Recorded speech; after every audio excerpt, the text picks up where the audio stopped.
So today we're going to be talking about complacency. So here's the thing.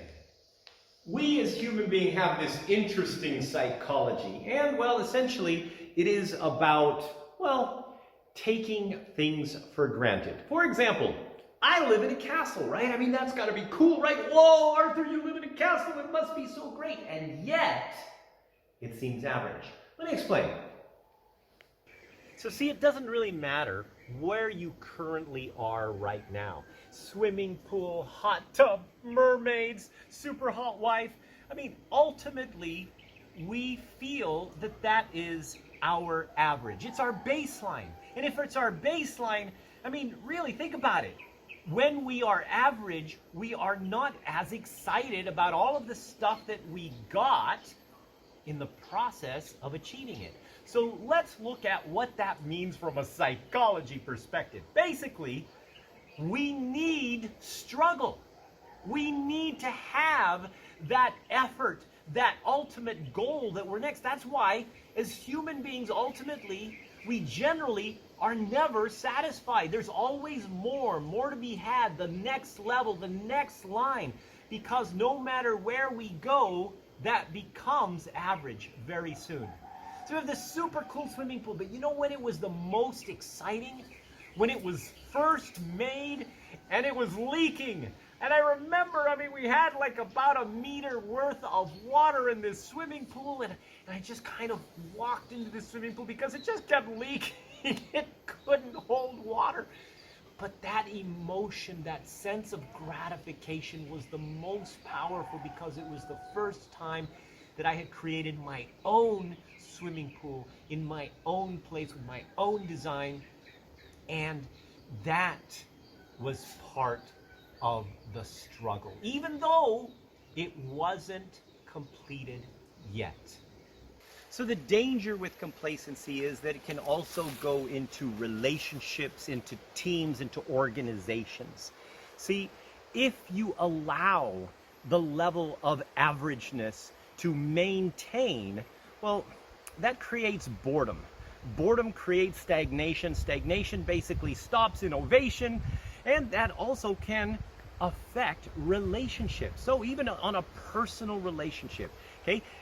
For example, I have a very super awesome and super hot wife that I am deeply in love with. And yet, there are times when things are average. So how do we change that up? In the same way that we would basically change up organizational culture or a team. We create diversity, okay? When you already have a super cool castle, create something even cooler, okay? All about diversity, making things different. Do not do the same routines over and over again. And you know what? Everything ultimately goes into purpose. Purpose. The ability to see that greater, bigger thing that you struggle to achieve. So if it's easy, well, then you need a better purpose, okay?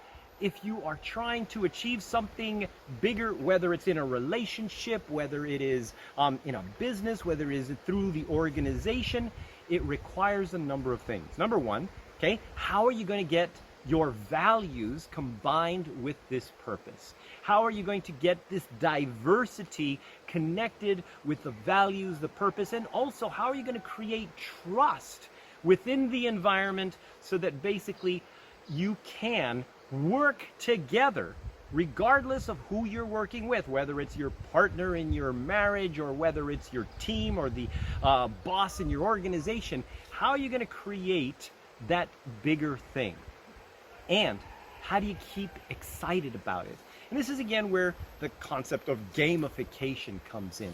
See, gamification is measurement, and measurement is all about how you are changing it up and measuring the progress that you're making. And of course, also even measuring how excited you are about it. Remember that when you gamify behaviors, that's going to have far more effective emotional oomph than if you're just kind of measuring end results. So if we're going to evolve, then we are going to essentially cross out or kill boredom. Evolution is the enemy of boredom. Boredom is the enemy of innovation. So as long as we consistently grow, evolve, measure that evolution, measure our progress, keep changing it up, we will excel. We will continue to grow and create more innovative solutions, ideas, relationships that are basically going to create more purpose in our lives so that we, well, basically have more fulfilling lives in the process.